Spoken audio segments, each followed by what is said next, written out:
வேண்டும். என்னை அன்றி வேறு யாரிடத்திலே அவர்கள் பிரார்த்தனை கேட்கக்கூடாது.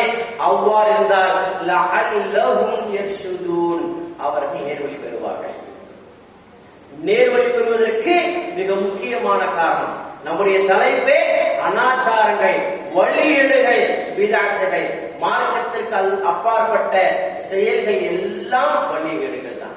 மார்க்கம் என்ற பெயரில் மார்க்கம் காட்டி தராத, அல்லாஹ்வும் அல்லாஹ்வுடைய தூதர் காட்டி தராத எந்த காரியத்தை செய்தாலும் அவைகள் வழிகேடுதான்.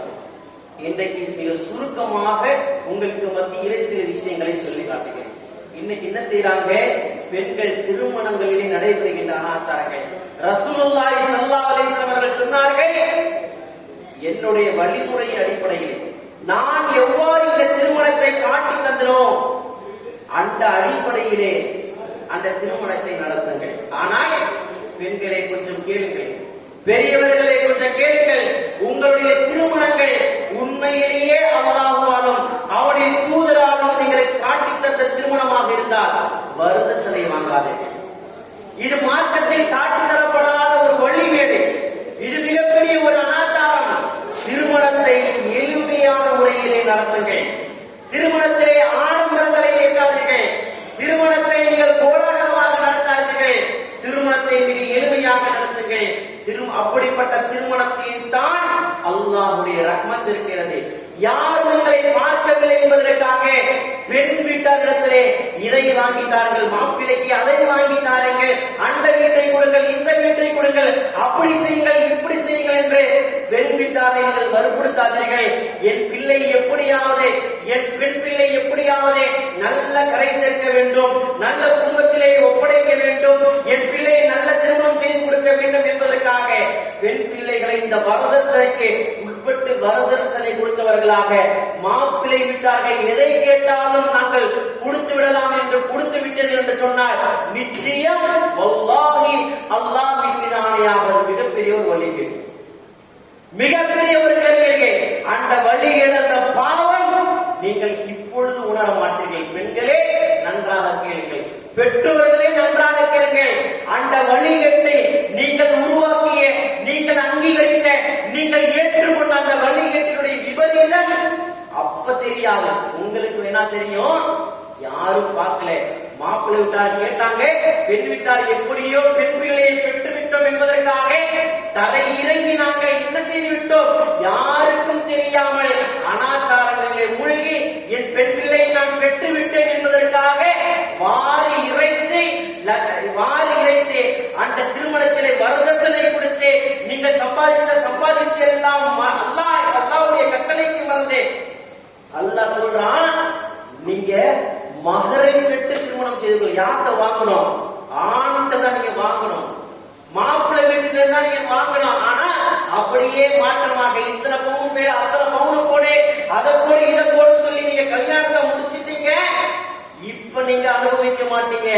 அதனுடைய விளைவுகளை ஒரு 10 வருடங்களோ 8 வருடங்களோ 5 வருடங்களோ அவர்கள் பிள்ளைகள் எல்லாம் பெற்று முடித்த பிறகு அப்போ நீங்க யோசிப்பீங்க, அப்பா நாங்க இந்த வழிகட்டை நாங்க செஞ்சுட்டோமே, இந்த அனாச்சாரத்தை நாங்கள் ஈடுபட்டு விட்டோமே, நாங்கள் இது மிகப்பெரிய ஒரு வழிகட்டை நாங்கள் செய்து விட்டோம், மார்க்கம் காட்டி தராத ஒரு பாவத்தை நாங்கள் செய்து விட்டோமே என்று அப்பொழுது நீங்கள் என்ன செய்வீர்கள்? வருத்தப்படுவீர்கள்.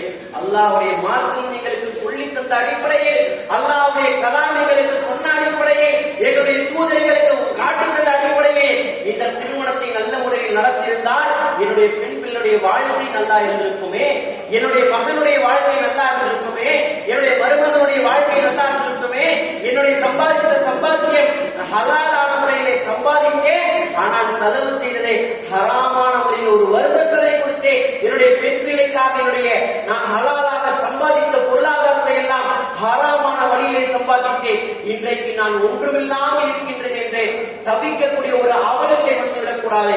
மிக முக்கியமாக இந்த அனாச்சாரம் எனக்கு கொடுக்கப்பட்ட ஒரு தலைப்பின் கீழ் நான் சொல்ல வந்த விஷயம் இது ஒன்று.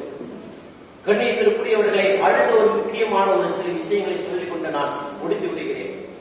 இன்றைக்கு திருமணம் மட்டும் அல்ல சகோதர சகோதரிகளே, எங்களுடைய வாழ்க்கையில் பல விஷயங்களில் உணவுகளின் அனாச்சாரங்களை செய்யும்.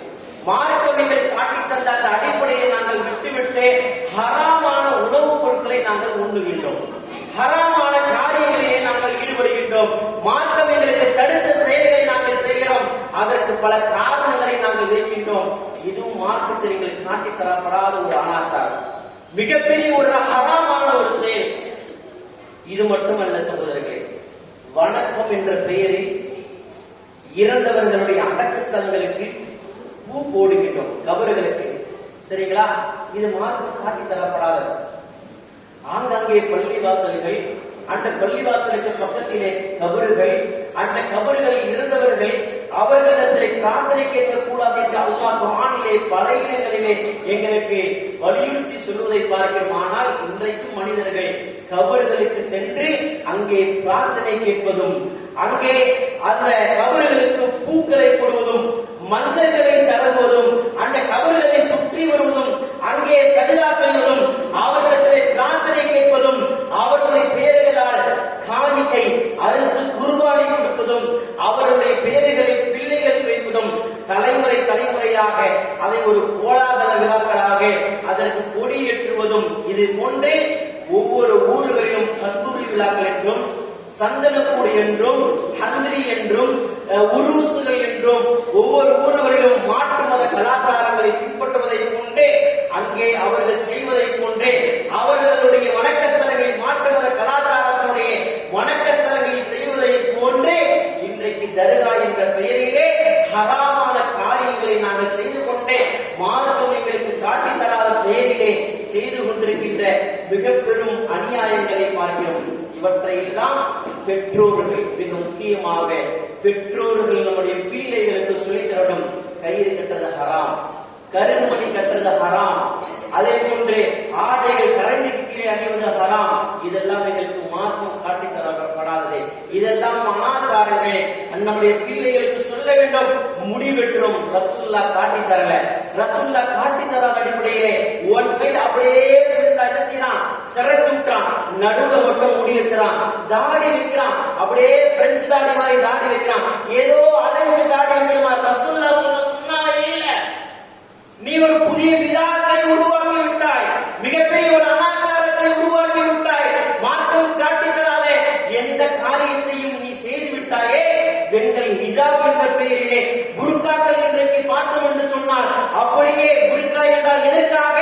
ஒரு பெண்ணுடைய உறுப்புகளை மறைப்பதற்காக, உறுப்புகள் பெண்ணுடைய மர்ம உறுப்புகளையும் அலங்காரங்களையும் மறைப்பதற்காக. ஆனால் இன்றைக்கு அந்த பெண்ணின் அழகை, அவள் முகத்தை மறைத்தாலும் அவளுடைய உடல் ஆடைகள் முழுவதும் அந்த புர்கா அப்படியே பட்டு சேலைகளை கொண்டு அப்படியே டிசைன்களாக ஆக்கப்பட்டு ஒரு ஆண் அவன் தன்னுடைய கற்பை பேணி பாதுகாத்துக் கொண்டு ஈமானோடு அவன் பயணிக்க வேண்டும் என்று நினைத்தாலும் கூட அந்த பெண்ணினுடைய அந்த ஆணை ஒரு ஆணை கவருகின்ற வகையிலே, ஒரு ஆணை அவன் தவறு செய்கின்ற வகையிலே, ஒரு ஆண் ஒரு பெண்ணை அவன் தவறான எண்ணங்களை தூண்டுகின்ற வகையிலே இன்றைக்கு பெண்களுடைய ஆடைகளை பார்க்கிறோம். இப்படி நிறைய விஷயத்தை மார்க்கம் காட்டி தராத அடிப்படையில் பெற்றோர்கள் தம்முடைய பிள்ளைகளை வழிநடத்துகின்ற நிறைய அனாச்சாரங்களை சொல்லிக் கொண்டே போகலாம்.